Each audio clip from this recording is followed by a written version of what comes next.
cerca de 80% dos crimes comunicados à Polícia Federal não são esclarecidos.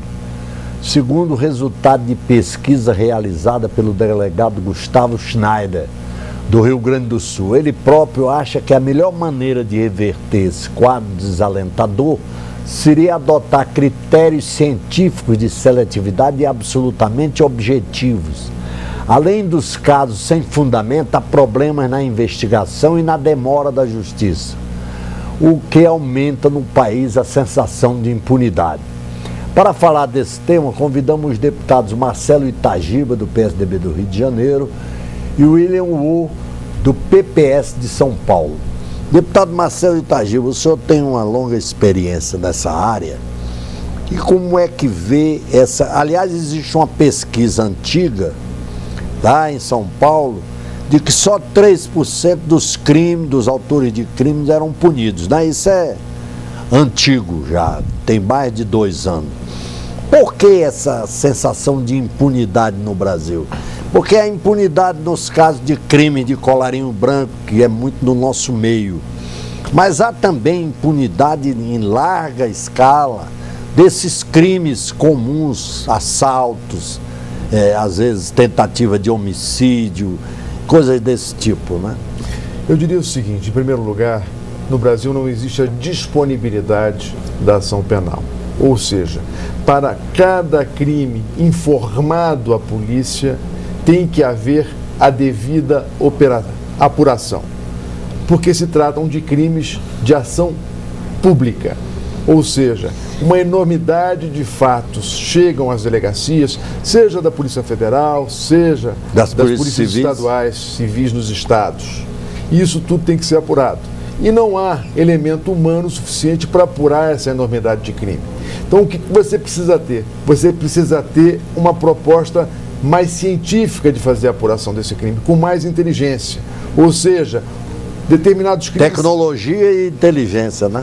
A polícia tem que usar meios de cruzar as informações desses inquéritos, porque muitas vezes são praticados por quadrilhas organizadas para desarticular essas quadrilhas de uma vez por todas e de uma vez só. Ao invés de ficar trabalhando no dia a dia, no varejo, fazer o grande trabalho de inteligência para tirar de circulação todos aqueles que fazem parte daquela atividade delituosa. Ou seja, o Brasil precisa repensar o seu sistema de investigação e o seu sistema de punição dos crimes. Eu, por exemplo, tenho uma proposta que hoje está sendo discutida na Câmara dos Deputados, que defende a possibilidade de haver o cumprimento da pena após a decisão de segundo grau confirmando que aquele indivíduo cometeu um determinado crime.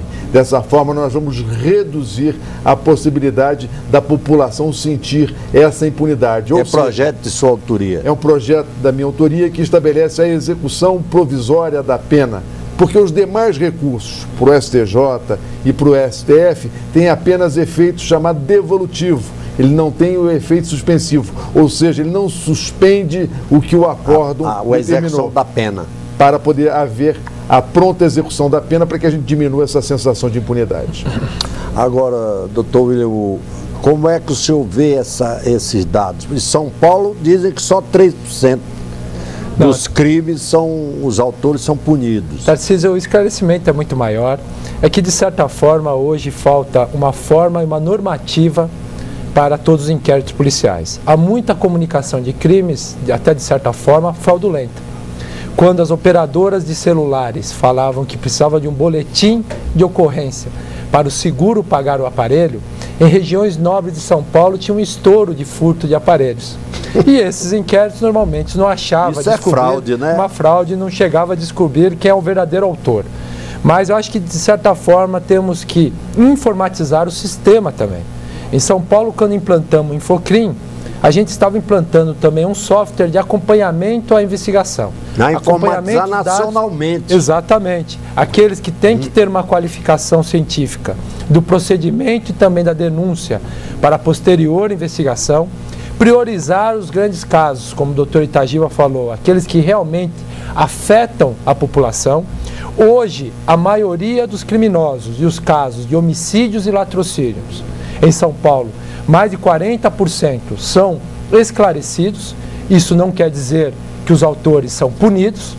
Temos mais de 100 mil mandados de segurança, somente chegando no estado de São Paulo, a próximo de 100 mil, na capturas, para buscar pessoas que estão aí andando livremente. São mandados de busca, busca e prisão, através de mandatos de pessoas que foram condenadas. E uma das questões muito clara agora, acabei de aprovar um projeto de lei que permite que a União faça convênio com os estados para que a gente possa unificar a biometria do ser humano, do brasileiro. Ou seja, o criminoso que pratica um crime hoje no Brasil, apesar de ele ter uma identidade de São Paulo, ele não conseguirá tirar uma nova identidade em outra parte do estado. Hoje, a nossa datiloscopia, que faz parte da biometria, permite que eu tire uma identidade com o nome de Tarcísio em qualquer outra unidade da federação em que não tenha o seu banco de dados. Então era igual antigamente, todos alugavam um carro do Paraná para andar aqui no Distrito Federal livremente nas multas de radares. Então a impunidade, a sensação de impunidade é muito grande. Mas nós, policiais, quando prendemos um latrocida, que é um dos piores crimes, que a sociedade média tem maior medo, que após um roubo, um furto, ele comete um homicídio, 99% das pessoas já tiveram uma passagem pela polícia. O senhor falou em latrocínio. A polícia fez a sua parte.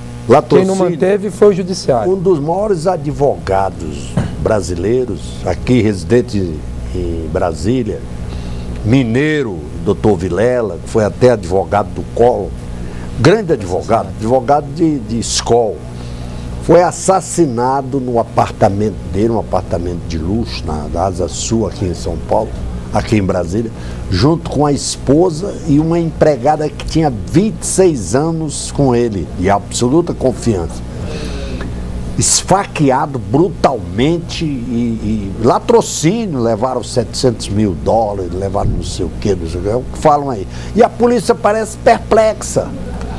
Ainda hoje não se tem uma pista segura dos assassinos. Mas, se tivéssemos um banco de dados únicos, ia ajudar muito a investigação. E outra coisa, esse porteiro não viu nada. Eu acho que o deputado William Vu colocou uma coisa importante: integração de informação. E nós fomos os precursores nisso no estado do Rio de Janeiro. Nós criamos o conceito no Rio de Janeiro da delegacia chamada de legal. Ou seja, a delegacia que tem um sistema integrado de informação que permite o acompanhamento de toda a investigação por todos aqueles que trabalham na delegacia e pelas outras delegacias que estão interligadas com aquelas informações. O sistema de computação. Um sistema de computação. E foram mais de 100 delegacias inauguradas na minha gestão. Ou seja, foi um avanço fundamental. A outra coisa que é importante é o treinamento do policial para a prática da investigação.